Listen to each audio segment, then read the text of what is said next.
Hey everyone, and welcome to Pure Filler Reviews. So, Suicide Squad. Alright, let's get the basic plot out of the way in case you somehow missed the 6-month-long media blitz. The government, an agency led by Viola Davis, taps a team of imprisoned C-level DC Comics villains, straps them with explosive neck bombs, and forces them to work together to take down supposedly crazier villains. These villains turned heroes are Will Smith as Deadshot, Margot Robbie as Harley Quinn. There's a fireman. Killer Croc is there. I threw a rock at him! Also others. That's really all you need to know. Everything about the movie seems like it was created to be this unique kind of punk rock vision of a sort of Dirty Dozen meets Escape from New York. Then it was clearly edited by committee into a confusing mishmash. It isn't the worst superhero movie.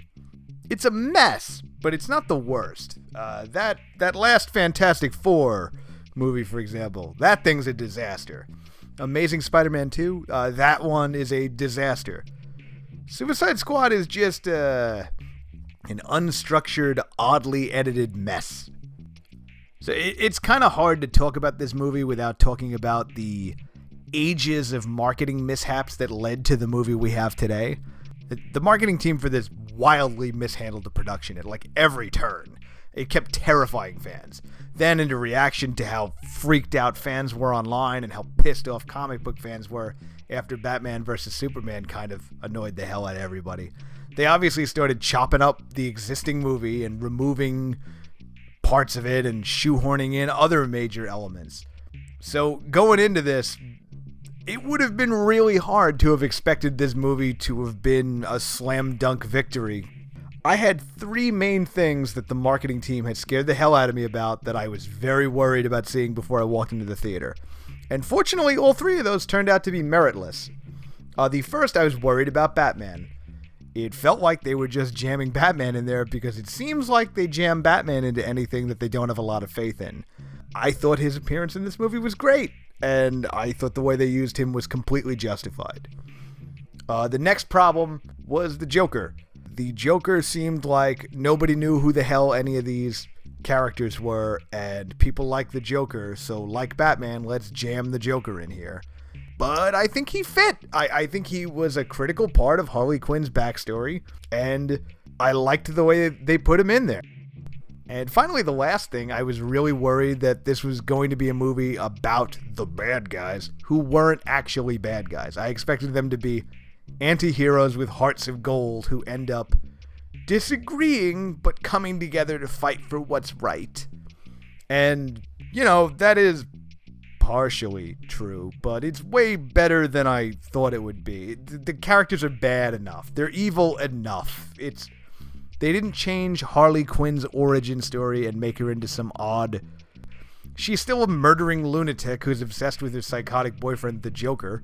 So whatever, she's not this incredibly powerful person who's wonderful. Like, Will Smith is a little bit too much of a just caught in the wrong side of the law. But otherwise, everyone's villain enough. I like it well enough. It passed on all the levels that I was the most worried about. It is too bad that the rest of the movie couldn't stop tripping over its own feet in every scene. So I actually really wanted this one to do well. I like the director. David Ayer has made some movies that I've genuinely enjoyed. End of Watch, I always thought was a great twist on the found footage genre. And his war movie, Fury, the one with the tank and Shia LaBeouf, is very impressive. I certainly enjoyed it a lot more than I expected to. I liked the guy's work. I was looking forward to seeing what he could pull off here. I just don't think they let him pull off what he wanted to pull off. So let's talk about some of the good things. Viola Davis, I don't know. The woman from How to Get Away with Murder was probably the best one in the whole movie. Her character was strong and terrifying, but she was written a little oddly and made some shockingly dumb decisions. The entire movie hinges on her big plan is that they need these new meta-humans in case somebody like Superman comes down to the planet and decides he's going to be evil. They're going to need somebody who's an equivalent to Superman to take him down. And then she hires a bunch of idiots with boomerangs, bats, and guns, which would do nothing. So I don't know, the whole movie's kind of her fault. Will Smith was Deadshot, and he was Will Smith. I enjoy Will Smith in all of his forms, so this was fine by me. I don't really have an issue with it. I imagine you could hate the way he probably butchered the character. I don't really know the character Deadshot enough to know if he did, but there's enough complaints online that I guess he did. Basically, if you like Jack Nicholson Joker, but can get past the fact that Jack Nicholson's Joker is just Jack Nicholson, maybe you can get past Will Smith's Deadshot. I didn't have a problem with him. I thought he was fine. Jay Hernandez was good at being Diablo, the only guy on the team that actually was basically a mutant and could actually take down a metahuman. He was probably the most developed character, and yet I still need to look up his character's name because I kept calling him Fire Guy while I was writing this review. So I don't know. That's not a great sign for character development, but he was good. That guy was good. That character was better than I thought he would be. Killer Croc felt like he was too expensive to keep on screen for more than 15 minutes, so he's not. I feel like they really wanted me to like that guy with the mutton chops, Captain Boomerang, but I felt pretty much nothing for that dude.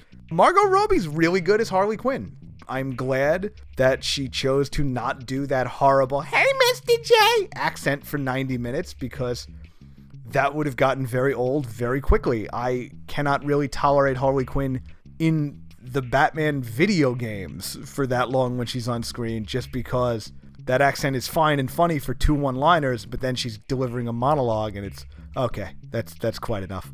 As a quick aside, there's a lot of people writing these think piece articles about how she's not a good role model for young girls, which I don't understand because she is obviously not a good role model for young girls. She's a psychotic lunatic whose superpower is having Stockholm Syndrome. Like, unless you radically changed the character, there's no reason why Harley Quinn should be someone you ever want to emulate. But other than that, that's a whole other argument. I think Robbie did a great job. I would watch more of her playing Harley Quinn if they made another movie. She did well. On the other side of the clown coin, Jared Leto is lame in this. He's not even lame. He plays the Joker, which I'm sure at this point everyone knows. Powerfully forgettable. Like, I had no strong feelings on his character at all. I spent the entire movie looking at him thinking, like, man, I really think any of these other bad guys could slap the Joker hard enough to put him in a coma. Just a thoroughly unimpressive performance. Like, I don't think he's the worst Joker. That'll still go to that Rasta ninja one from the Batman cartoon. But other than that, he's definitely down there. Why would a review make the point of saying someone's not a genius? You think I'm especially not a genius? That sums up how I feel about the whole movie. The movie was thoroughly unimpressive, but not atrocious. It was just really boring and lacking focus. Like, the main villain did not have any real screen presence whatsoever. Like, the whole thing just feels like a victim of panicked executives editing and re-editing the movie over and over again, trying to tweak existing footage into whatever the hell is popular at the moment. If you're looking at this movie with a remotely critical eye, there's weird editing and, like, shockingly abrupt theme switching throughout the entire movie. Like, it can never decide if it wants to be Deadpool, Guardians of the Galaxy, or Escape from New York. Like, my guess is that the original cut of this movie was much closer to being Escape from New York meets The Dirty Dozen. There's enough footage there to suggest that there was an existing movie that did that. But what does exist is these just jarring musical intrusions through the whole movie. There are just editing mistakes that abruptly happen. 1 or 2 scenes just kind of stop suddenly mid-sentence and jump into another scene. Like, not humorously, it seemed accidental, like someone forgot to do it. The whole movie felt like I was watching a work print that was accidentally released to theaters. I realize how down on this movie I'm being, but, like, I think the real tragedy of it is that there are pieces of this thing that could work. There's some genuinely fun parts to the movie, and it could have worked under the other circumstances. Maybe even the first circumstances. Like, there's a scene late in the movie where all the villains are having a drink at a bar, and it is easily the best part of the movie. I wish the entire movie was like that. It's kind of goofy, and it's very dour, And it felt like it really captured the spirit of all those like punk rock style trailers they were putting out.